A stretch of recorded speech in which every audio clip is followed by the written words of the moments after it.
ये किसी सिनेमा घर की बालकनी नहीं है और ना ही कोई पॉलिटिकल रैली। और अगर आपने इस तस्वीर में एक खास चेहरे को पहचान लिया है तो बता दें कि ये नज़ारा कोलकाता के नेताजी सुभाष इंडोर स्टेडियम का है, जहां एक ऐसी फिल्म की शूटिंग चल रही थी जिसके निर्माता निर्देशक को अमिताभ बच्चन ने बमुश्किल रोजाना 1 घंटे का ही समय दिया था, वो भी मॉर्निंग वॉक का समय काटकर। बात साल 1978 की है, जब अमिताभ बच्चन स्टारडम के पीक पर थे और फिल्मों के लिए उनकी डायरी के डेट्स अगले 3-4 साल तक ब्लॉक हो चुके थे। हबीब नाडियाडवाला अमिताभ बच्चन के करीबियों में से थे, लेकिन अपनी फिल्म के लिए अमिताभ से समय नहीं ले पा रहे थे। उन दिनों प्रकाश मेहरा के असिस्टेंट रहे राकेश कुमार के डायरेक्शन में जब फिल्म याराना की स्क्रिप्ट उन्होंने अमिताभ को दिखाई तो वो इनकार तो नहीं कर पाए, लेकिन डायरी सामने रखकर कहा, यार तुम ही बताओ फिल्म कब शुरू होगी और कब खत्म। मतलब ये कि अगले 3-4 साल तक पूरा दिन और आधी रातें बिक चुकी हैं। तब राकेश कुमार ने डायरी को गौर से देखते हुए कहा, सुबह 7 से 8 के बीच का ये खाली 1 घंटा भी आप दे देना तो मैं फिल्म देर सवेर शूट कर लूंगा। एक हैरानी भरी मुस्कान के साथ अमिताभ मान गए।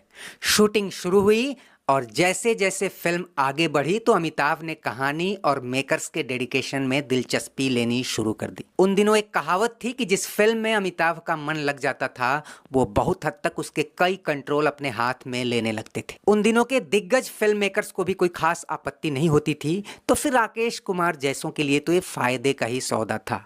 लेकिन यहाँ एक घटना हुई जिसने साबित कर दिया कि अमिताभ सिर्फ पर्दे के एक्टर ही नहीं हैं, व्यवहारिक अभिनय में भी कुशल हैं। इस गाने की शूटिंग के लिए अमिताभ ने सुझाया कि हम इसे कोलकाता के नेताजी इंडोर स्टेडियम में फिल्माएंगे, सारा कुछ एक दिन में ही निपट जाएगा। असल में मुश्किल ये थी कि इस गाने में खचाखच भरे ऑडिटोरियम के लिए 2-3 हजार लोगों की जरूरत थी। इतने लोगों को मुंबई में बुलाने, बिठाने और मैनेज करने का खर्च तो बड़ा था ही, और भी कई मुश्किलें थीं। कोलकाता इवेंट के लिए तय किया गया कि अखबारों में विज्ञापन देंगे कि अमिताभ बच्चन का शो है और उस दौरान शूटिंग भी होनी है। इसे देखने के लिए लोग अपने आप ही आ जाएंगे। उन दिनों कोलकाता में अमिताभ के जलवे थे। जो फिल्में देश के बाकी हिस्सों में नहीं चल पाती थीं वो भी कोलकाता में हिट हो जाती थी। लेकिन लोग अमिताभ के इस कदर दीवाने थे, इसका अंदाजा उसी दिन लगा जब इस गाने की शूटिंग शुरू हुई।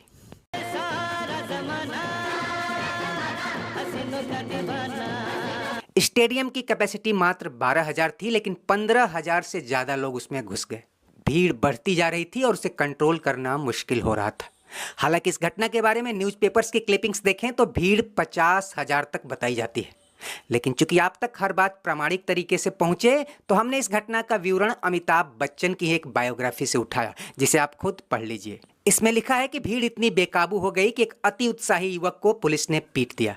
ये नज़ारा देख भीड़ भड़क गई और वहां तोड़फोड़ और आगजनी शुरू हो गई। किताब में लिखा है कि कोलकाता पुलिस की तुलना स्कॉटलैंड यार्ड से की जाती है, लेकिन मास हिस्टीरिया या क्राउड साइकोलॉजी को समझने की कोशिश भारत की पुलिस ने कभी नहीं की। हालात बिगड़ते जा रहे थे, शूटिंग बंद होने की स्थिति आ गई और पुलिस लाठीचार्ज के हुक्म का इंतजार कर रही थी। अमिताभ ने मामले की नजाकत को समझते हुए माइक अपने हाथ में लिया, लोगों से शांत होने की अपील की और साथ ही पुलिस वालों की आलोचना भी शुरू की। लोगों पर उनकी बातों का कुछ कुछ असर हो रहा था। फिर भीड़ से हाथापाई करते एक सब इंस्पेक्टर के पास अमिताभ खुद पहुंचे, उसकी कान में कुछ कहा और थोड़ी ही देर बाद उसे खींचते हुए एक घूंसा मारा। शायद वैसे ही मारा जैसे फिल्मों में मारते हैं, यानी चोट नहीं लगी, पर पब्लिक को लगा कि मारा है। इस एक्शन से पब्लिक पर इतना असर हुआ कि उपद्रव बंद हो गया, मानो अमिताभ ने उस युवक की पिटाई का बदला ले लिया हो। किताब के मुताबिक जनता के शांत हो जाने और उत्तेजना की आग बुझ जाने के बाद अमिताभ ने उस पुलिस सब इंस्पेक्टर को बुलाया और उससे खेद व्यक्त किया कि इसके बिना कोई और उपाय नहीं था। पुलिस वाले भी ये समझ चुके थे कि वाकई कोई और उपाय नहीं था।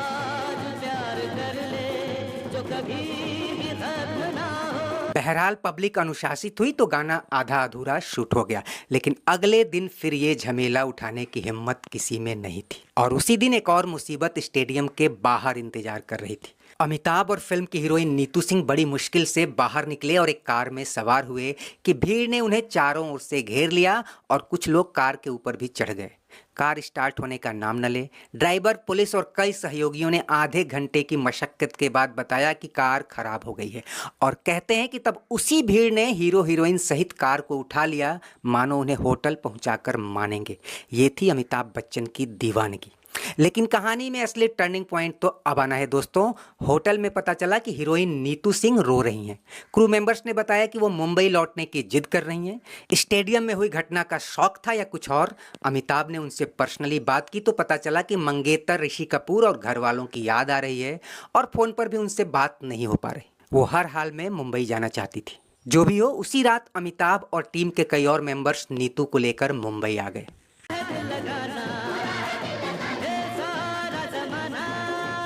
लेकिन ये गाना कैसे पूरा हुआ ये भी कम दिलचस्प नहीं।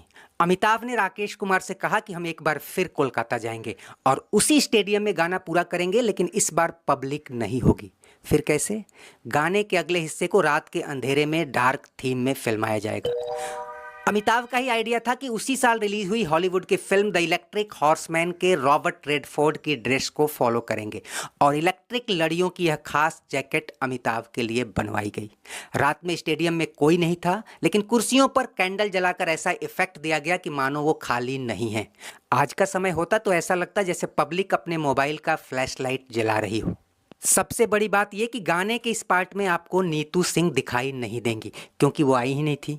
और अमिताभ ने डायरेक्टर से कहा था कि इस पार्ट को हम बिना हीरोइन के भी फिल्मा लेंगे।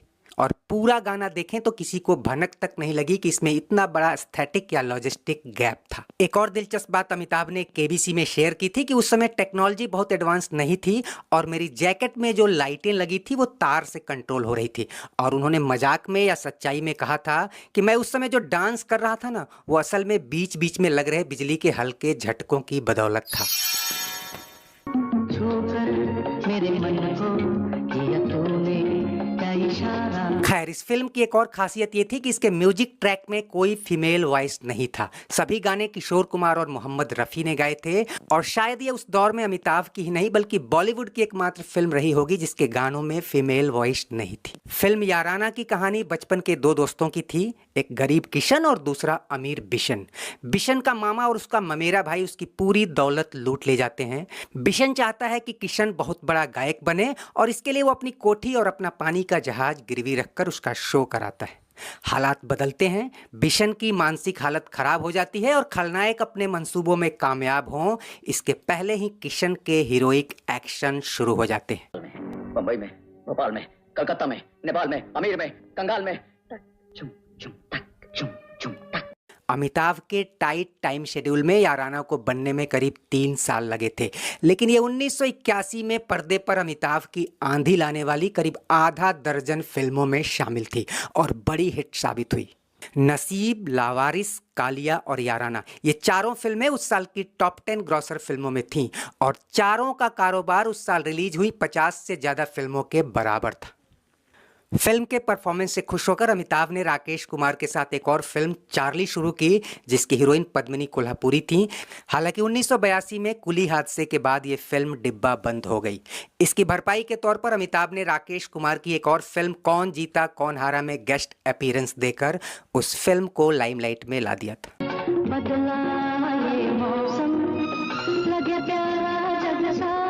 दोस्तों, वीडियो पसंद आया हो तो इसे लाइक शेयर करने के साथ ही अगर चैनल सब्सक्राइब नहीं किया है तो वो भी कर लें और कमेंट बॉक्स में अपनी राय जरूर दें। शुक्रिया, नमस्ते, आभार।